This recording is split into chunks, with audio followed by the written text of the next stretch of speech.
Alrighty, guys, welcome back. We've gone another week of finals week 2, and unfortunately, we've got the tribe back together, the threesome, with two of our teams now bundled out as well. So, the League of Inches isn't going great for our teams. We're all out of the comp. We're all enjoying our Mad Mondays and going from there. So, we're going to look in deeper about our two teams with the episode a bit deeper into it, but. We got both on. Obviously, early on, we got to do the hats off, and I'm going to do a bit of a different flavour this week. And hats off to actually both the losing fullbacks for the Roosters and Para. So, obviously, Gutho and Teddy, I thought both had absolutely magnificent games. I thought they were both the stars of both their teams. And if that either team had a couple more of those players in either of their teams, they'd probably go on and win the comp. So, both were magnificent. I thought Teddy was a class above and got back to his best. He was a bit quiet the last few weeks leading into the finals, but really sort of shone. And Gutho was just another sort of a class above any para player on the field, really. So New South Wales looking good with a couple of those players in the squad's been announced. So can't wait for that. But introduce the boys now and. Obviously, I'll go Dane first, being a Roosters supporter, probably a bit down, but obviously you must have been happy with the way Teddy was playing. Yeah, Teddy played really well. Look, the Roosters, they gave it all that they had. I really think that they were missing a bit more depth in the likes of Verrills and Victor Radley. I think they would have added that extra little bit of spark and tackle busts and bits and pieces. But, yeah, look, they weren't disgraced. They copped that flogging right before finals time. Bit of a reality check. And, yeah, look, they turned up. They did their best. It's disappointing that they didn't go through. But, yeah, better team won on the night. Yeah, and Sid, you obviously watched it as a neutral fan, both games. What do you make of them? Yeah, I picked the Raiders. I told you guys in quite a bit of detail. I said Raiders are going to just give it everything. They don't care about the next week. Well, now they do, but at the time, it was just all about the Roosters. They were coming to get them. They certainly had the power to match them, and it showed. Roosters were a little bit below their best. We questioned whether they were spent, whether they were tired, how much they had in the tank. That was no secret. I even picked Papali straight up the middle, like I said, and he scored one. Look, Roosters they were an awesome team.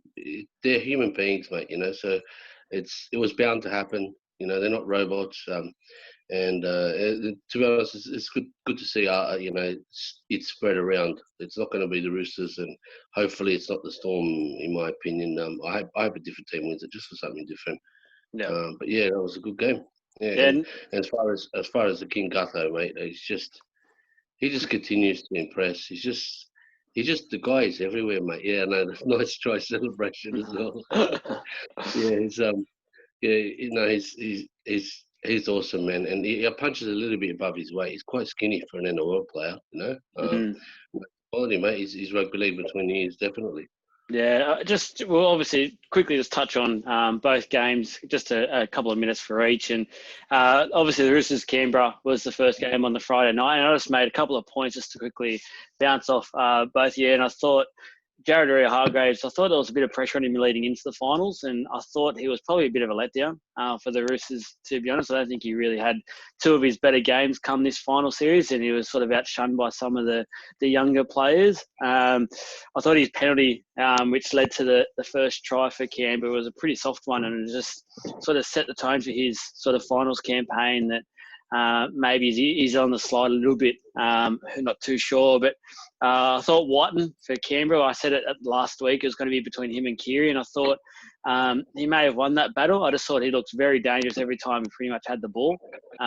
He was sort of the key playmaker out there, and unfortunately for the Roosters, they had Flanagan, who was pretty quiet, and Keary was sort of kept well maintained for most of that game.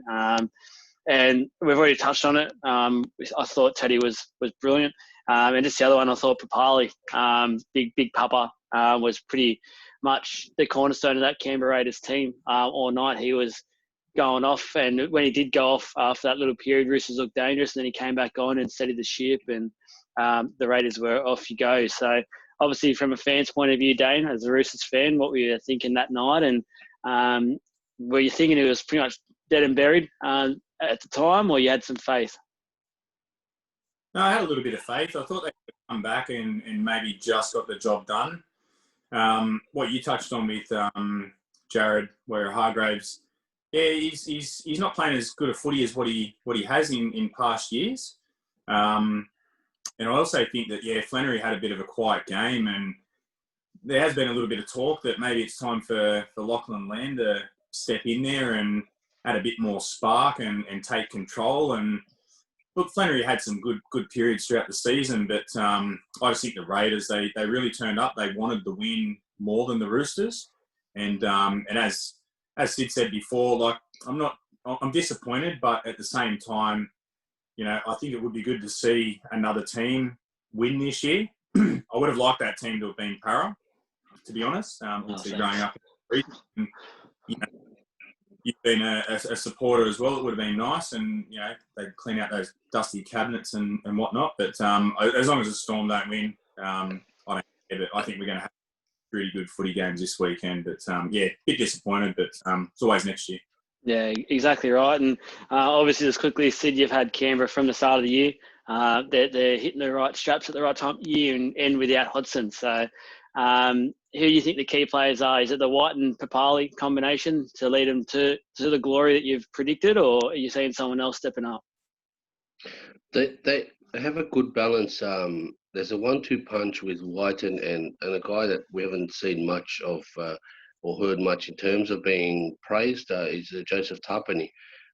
He has good leg speed for a big man. He's got that great balance where he's big, but he's just big enough to take on the biggest players, but not too big where he's immobile. They all, and I mentioned this to you guys during the game, Canberra, every hit up, pretty much every bloke steps. So they're always getting between defenders. So, you know, the 1-2 punches Papali and Tapine, but the other blokes play on the back of those. And Whiten's definitely always a threat. George Williams, I'm so impressed with how much he's slotted in so quickly. You know, you forget they had Aiden Caesar last year, and they took a massive gamble. A halfback that took them to the grand final and then just said, no, see you later, you're not good enough. They got a guy who's an unknown commodity in the Australian competition. Was good in England, but unknown. And, you know, that's a credit to them. It's a credit to Ricky Stewart, you know, former top halfback himself. And they may go the next step, you know. They've got the experience. They've got the momentum now. They've got the belief. They've got a bit of aggro. They've got a bit of sting. Like, they're very dangerous team. 100%. And just on the other game, obviously Paris South on the Saturday at Bank West. And just a couple of points I made. Obviously, I think for mine, Gutho's now a lock for Origin. I think they just got to find him a spot. I think Fittler's sort of suggesting maybe that right centre spot that Turbo's now out, and another couple of injuries in the back. So with Stags and things like that. Moses' missed penalty was for mine the turning point, that hitting the post, and then pretty much South is getting a run off that. No, I don't know what our players were doing, but that whole left side just weren't even anywhere near the ball. They were just always pretty much back of the opening goal line, ready for the kickoff. Cook, I thought Damien Cook was probably the best player on the field. Always dangerous, and he's now back to his best. I thought he was a bit quiet most of the year, but he's really shot up, and he's that dangerous now. It's unbelievable how good he actually is. But the one I'll ask you guys about is, I think there was another big turning point there where Cook was obviously late to coming into one of the tackles on the in goal on Junior Paulo, and didn't get a sin bin for a professional foul, which I thought was, I know I'm trying not to have a Parramatta hat on, but I thought that was pretty much a professional foul under the rule book. Sid, I know you're pretty big on these sorts of things. Did you see it as a lucky escape from a 10 in the bin, or what are you thinking? Look, you know, I was 50-50 on it. At first, I thought it wasn't, because it was so fast. It all happened so fast. But then on the replay, I thought, maybe he knew what he was doing. It could have looked like, because there's no one on Paulo, it could have looked like that Paulo was going to get up and run again. So that's the benefit of the doubt that the ref gave Cook, I believe. And 10 in the bin, for such a crucial game and such a crucial moment, the ref didn't want to be the one to decide the game, and he took the easy way and just gave the penalty. But I will say this: I've been vocal about for a number of years about when a player goes down. Scenario A, the defenders fall off him, and he stands up, and the referee goes, "Oh, play on," so he runs off. Right? Scenario B, exactly the same situation. The guy gets up, looks at the ref, and he runs, and the ref goes, "No, go back and play it." They're identical situations. The way that they need to solve this thing is if a player goes down, it should be like NFL, just play the ball. That's it. Let's just clear it up, that grey area. So if it was in that rule that I've just made up, then Paulo goes down, he's getting up to play the ball. Cook won't even think of jumping on him because he knows he's not going to run. You know what I mean? So it's one of the many grey areas, unfortunately. I mean, no use talking about it now, 2 games out of the grand final, but it's something I've thought of for a number of years, and it's reared its ugly head. And here we are talking about this incident that may have, turned the game and turned the season. Yeah, 100%. And Dane, just on Damien Cook, do you think he's back to his best and can lead South all the way? Yeah, he's a very, very dangerous player. He's a smart player. He's a quick player. I love the style of footy that he plays. And yeah, I think he can add a whole heap of spark. And, the Rabbitohs are probably going in underdogs, and I wouldn't underestimate them, that's for sure. So yeah, look, I reckon the Rabbitohs are going to turn up. They've just got this hunger at the moment that is, we want to win this. I think they want to win for Bennett. And yeah, I think they're going to go very, very well. I do still think that Panthers can get up, but if they make errors and they don't complete their sets, then the Rabbitohs will punish them for it. 100%. Obviously, the last little thing to talk about is just in the review part would just be the NRLW. I know Sid's wanting to have a chat about something that reared its head over the weekend for the NRLW, and take it away, Sid. Yeah, man. I've been watching it. I was so excited for it. We talked about it for a couple of weeks before the comp started. What I found, there was a lot of injuries, lower leg injuries, so from the hip down, pretty much, right through to the thigh and ankles, which is very, very scary. You can get lengthy injuries. You can get career-ending injuries, believe it or not. Down there. I found that there's a reason for it. Is they're maybe not that fit, the girls, yet, obviously, because they've been doing nothing, and then all of a sudden they're expected to play, whatever it is, 80-minute games, I think, as well. And when they're making tackles, they're ending up, they're sitting on the ankles and legs, and you're seeing it a lot. And because the girl that's getting tackled isn't like strong as strong as, say, the male players, if you're getting tackled, you get hit in the legs, you'll bend. If you're strong, you can maintain your posture, and then things don't bend the wrong way. Your leg's supposed to bend this way, not this way, and that's what's happening. You're seeing a lot of those lower leg injuries. It was pretty much at one stage during the game of the Broncos and Dragons, there was a set, then an injury, then another set, then an injury, then both teams. Yeah. And every replay, it was a player just like body weight ending up on the lower leg, ankle, knee, and all this stuff. What would go some way to helping this is if they give more reward. And I know they don't want to have a different set of rules for the girls as they have for the boys, but if they give more reward for legs tackles. So if the defender goes straight around the legs, that doesn't happen. But the problem is they go around the legs, and it's a quick play. You're stuffed. So they're trying to get them high and then use their body to take out the legs. It's a dangerous situation. The NRL's got to identify. They've got enough people that know the game. Surely they can see it and go, hang on, these girls are getting serious injuries. They're not paid big bucks. They're not paid hardly anything. A lot of them are mums coming back to play again. You see it's worrying, and it's a worrying blight on the women's game, and I think it needs to be addressed ASAP. I think it sort of echoes. It stands out more in the women's game than the men's game, I feel, because of the muscle definition. I think it's fair to say. I think the men's obviously spend much more time in the gym with their full-time contracts, things like that.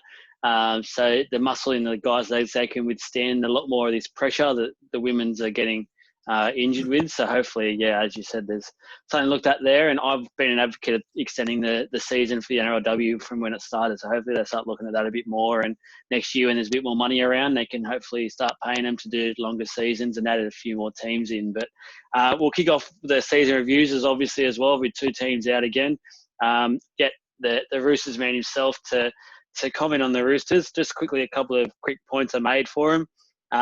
Was it the tiredness that kicked in after being up for so long, after two years and almost 3 years really, because they were into this deep into the final series? And then the talk that's been around today would be Flanagan possibly going to the Dogs. So Roosters have already sort of tapped him on the shoulder.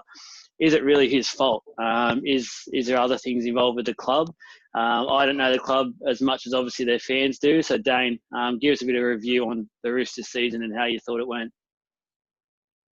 Yeah, look, I think it's been a bit of an up and down season. They had a bit of a sloppy start, and they came back after sort of COVID. We needed a bit of time for Keary and Flanagan to gel. Then they started to gel. Then obviously I don't know what week it was, but we got a couple of pretty bad injuries with Victor Radley and Sam Verrills. Yeah, I think it was a little bit up and down. It wasn't as consistent and as dominant as what they had sort of throughout the previous 2 seasons. I don't think they were as polished as probably what they needed to be. And there was a lot of hot and cold sort of games. They get out to a really good first half sort of lead, and then, come back in the second half and either pick them on the post or, they just hold on. Then obviously you had the likes of, the Muddy Bill Williams coming in, and I think they hit a little bit of a flat spot, bit of a reality check for them. Dropped Flanagan. I don't think that was probably the right thing to do. Then Lachlan Lamb came in and he got injured. I just don't think this year was meant to be for the Roosters, and I think history was against them with the whole 3-peat thing. If they had kept all their squad on the park, then I think they probably would have went pretty close, at least made the grand final. Yeah, I think it's a little bit of back to the drawing board for them. I think Trent Robinson's going to have a look at the roster, work out who's best in what positions, who's getting paid right, where their contracts are at.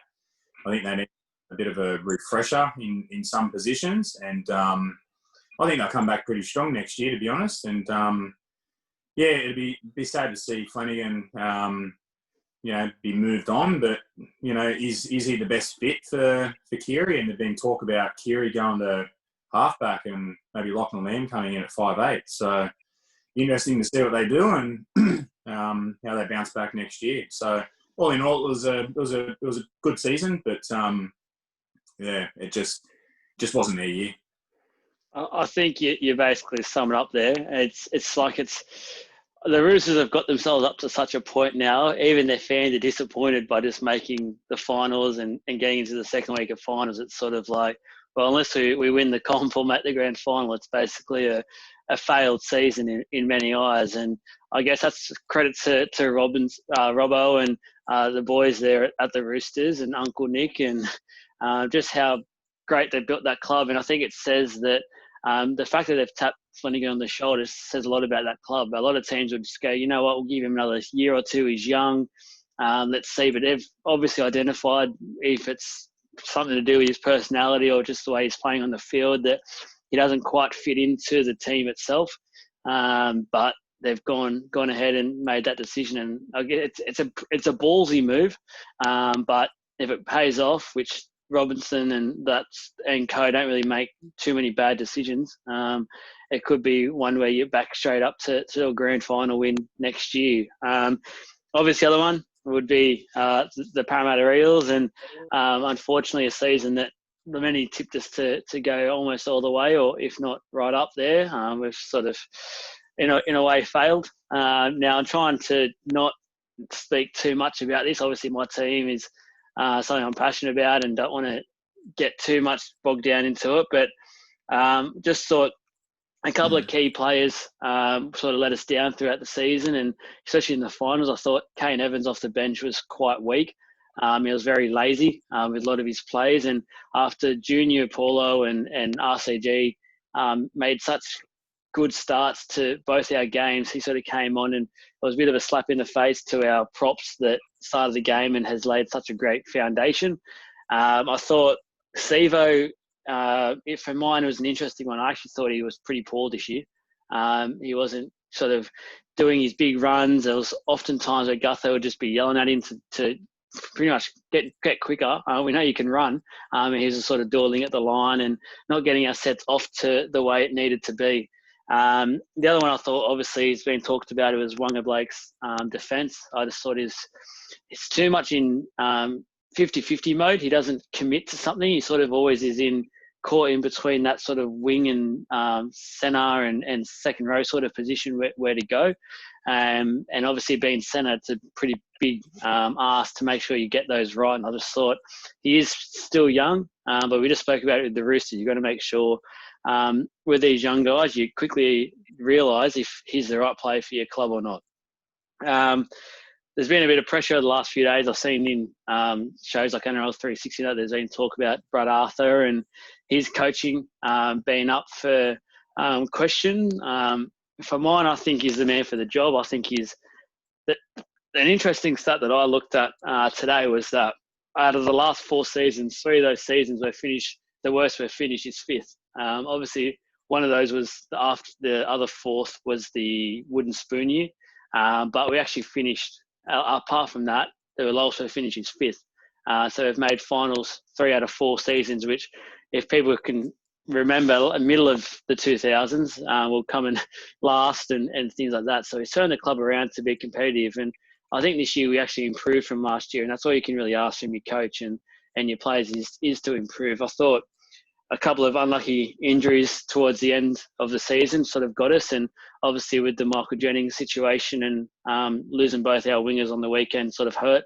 And then just the other thing, I just want to give credit to obviously the 4 players that made Origin. It's been a long time as a Para fan that we've actually had players in the rep arena, and we've actually now got 4 players who all arrived to the club not as Origin players.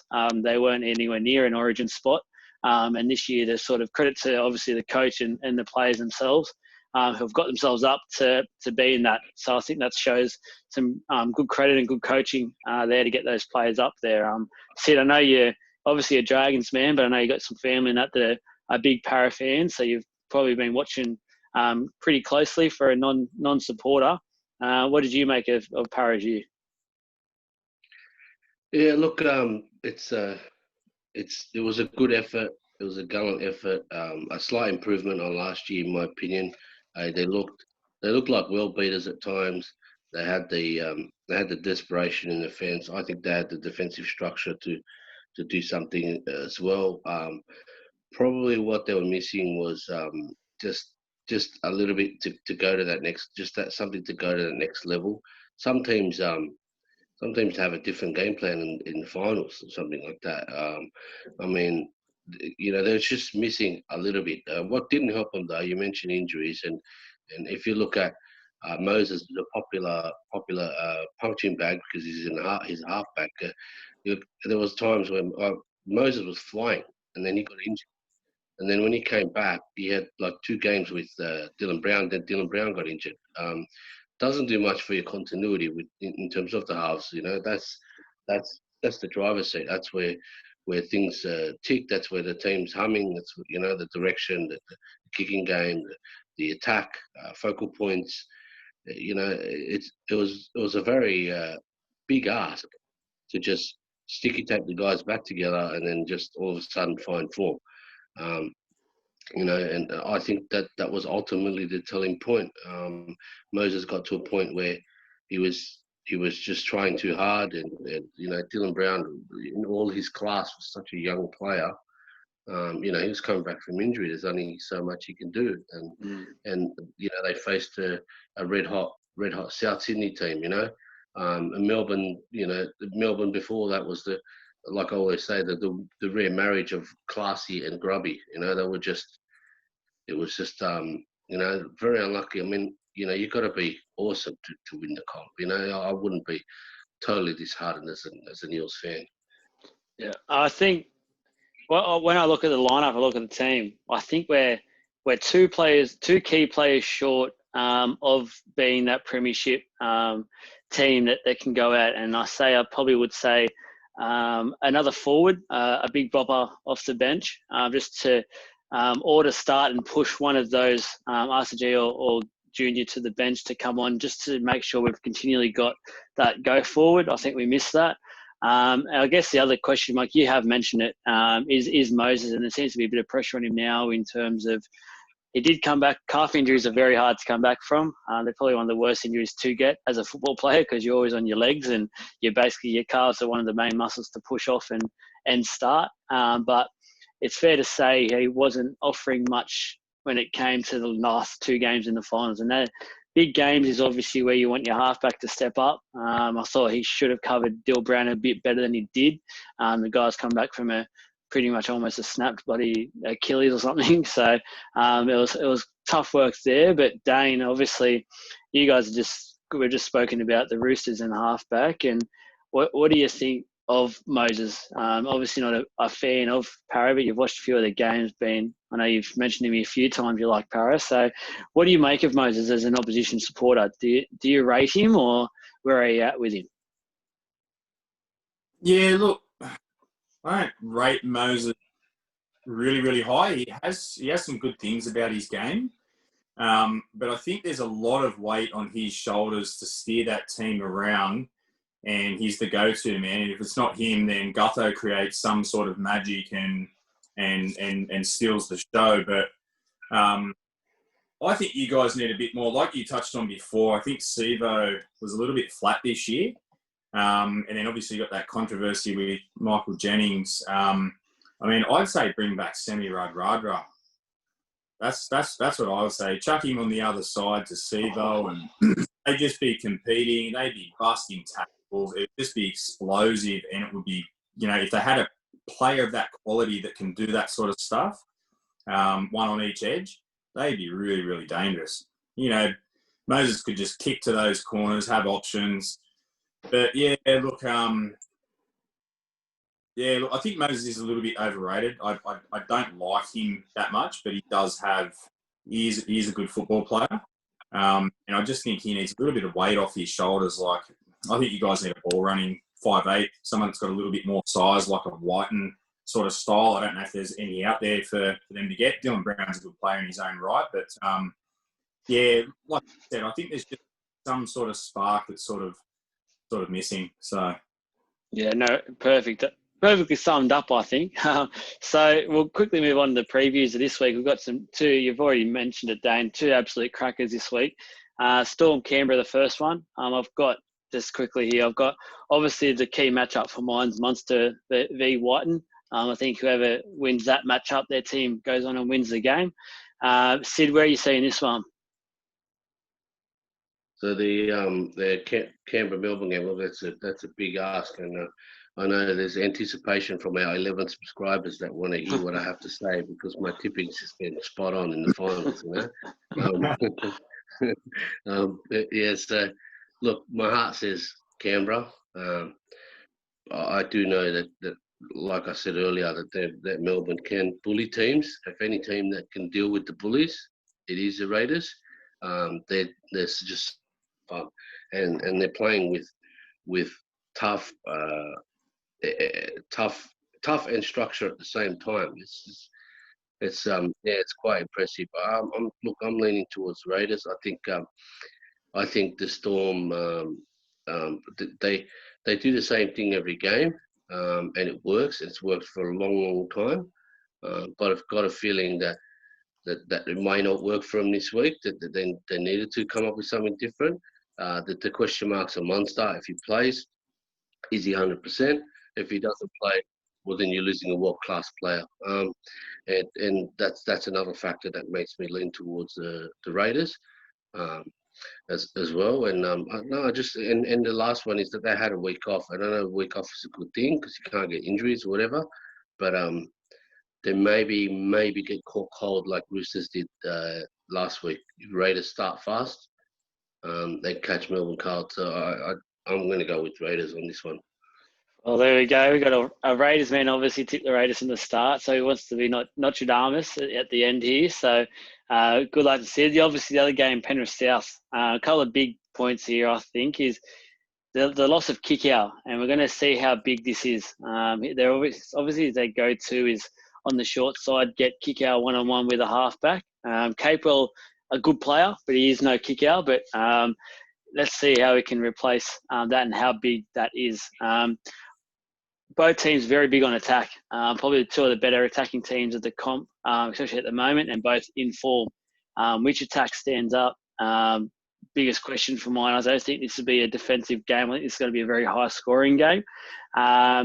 Dane, where do you see this one, either won or loss? I think it's going to be the halves. I think I'm going to say Panthers by 1. I'm going to say it's going to be a Cleary field goal. And I think it's going to be a pretty fast-paced, pretty physical kind of game. And, I reckon Nathan Cleary and the halves at Panthers there, I think they're going to put on a bit of a show. But I think the Rabbits aren't going to lay down very easily. It's going to be a very, very exciting game. And, I reckon the Panthers will get up by 1. I know you've mentioned the halves, and that's obviously the clear battle at the moment. But I think the biggest battle I think that will win this game is the actual hookers. I think Cook and Coruscant are probably the two of the form hookers of the game, and both are New South Welshmen, so coming close to State of Origin, and both have been talked about. I think Cook's just ahead now with his form at the moment, but Sid, I know you've played a little bit of hooker in your time, back in your heyday. Where do you see that battle won or lost? Man, they're both so good. They both got speed. They're electric out of dummy half. They've got the instinct. They've got the service. They pass off the ground. They can also hold it up and engage, then pass. They've got all the skills. Cook is a tiny bit quicker than Coruscant. He's quite bloody quick, so there's no shame in being slower than Cook. But Coruscant's a little bit stronger in defence, so he's more likely to put an attacker on their back, whereas Cook will end up on his back if they run a big man at him. So, but in terms of form, I think Cook is in a better form, but Coruscant, he's just so explosive. He can do something at any given time. The battle is, mate, it's anyone's guess. It's a toss of a coin between them two. But as far as the game, as much as Penrith have been the best team in the comp, I think, by a good way, their lack of finals experience might bite them in the ass, and the same goes for their coach. Now you look at Souths, who played. This is their third preliminary finals in 3 years that they've made, and they've got Wayne Bennett as a coach, who's 7-time premiership winner. So I think they'll find a way to do it. I do agree with Dane. It's going to be try for try. So, grab a beer or whatever drink you like and enjoy the footy. Pick whatever team you want. Doesn't matter. It's going to be a cracker. I think you're Wayne Bennett's love child because you are absolutely obsessed with the bloke. You are absolutely in love with him. Call me Darius. Darius is your brother. Goodness me. Just quickly, guys, I just want a quick, bold prediction. Who's your grand final next week? What two teams are going through, Dane? The Canberra Panthers. Canberra Panthers. Sid? My bold prediction is actually involving both games. Yep. I reckon both the underdogs will win. I reckon Raiders will win and Souths will win. Raiders to win and South. So you reckon both teams will have to keep going to win? Well, I'm going the total opposite to Sid. I'm actually going a Storm Penrith grand final. I think the week off will be massive. I think with the year it's been, with not many rests in between, pretty much no games had a rest. I think that's going to be massive. Both teams will be fresh. And I think the Penrith juggernaut will continue. And I think the Melbourne scrappy defence and they're going to win it for Cam Smith is my prediction now. So I reckon he'll retire this year, and there's a big emphasis on doing it for him. So I think it's going to be a Storm Penrith grand final. Look, we've got a minute to go. I know you both wanted to do a quick bold prediction. Sid, you already made yours, so you can skip this one. Dane, you got a bold prediction this week? What's the bold prediction for? Either game, you can do player, you can do a streaker on the field, you can do whatever you want. Give us a try scorer. Give us a try scorer, mate. Oh, he does like a multi. First try scorer, I'm going to say Nathan Cleary in the Panthers match. Nathan Cleary. Wow. Yeah. Wow. He is in a bit of try. That's going to be some good odds right there. Well, he scored the first 3 in the last game they played. Yeah, he scored 3 tries in the first half, I should say. Gamble responsibly. Gamble responsibly. My prediction would be, I reckon Capewell actually is a good replacement for Kicker and scores 2. I think they go on that edge and Capewell will get a double. He'll be as good a replacement. He's a good player. But yeah, that's my prediction. Sid, you're about to say something. You make a valid point, because they're going to run the same set pieces that they run for kick out to isolate the little guy, isolate the 3 defender. And yeah, Capewell is, I agree. I rated Capewell at Sharks. I couldn't believe he couldn't get a contract. And I equally couldn't believe that the Dragons didn't make a play for him. Always got a way to bring the Dragons into it. There you go, Mary. Have that one. Sid's is still going at you. All right, guys. All right. We're about to get shut out here by Zoom. Thanks again, Zoom. If anyone at Zoom listens to these videos, by the way, can you get in touch with me, because this is a G up. But anyway, guys, thanks for tuning in once again. We're going to bump a show next week, grand final edition. Let's see we've all gone different predictions here. So someone's going to walk in next week as the absolute champion. So good luck to anyone's team that's still in it. There's only 4 down, so there'll be 2 more going soon. But enjoy your week, boys, and thank you, viewers. Thanks, guys.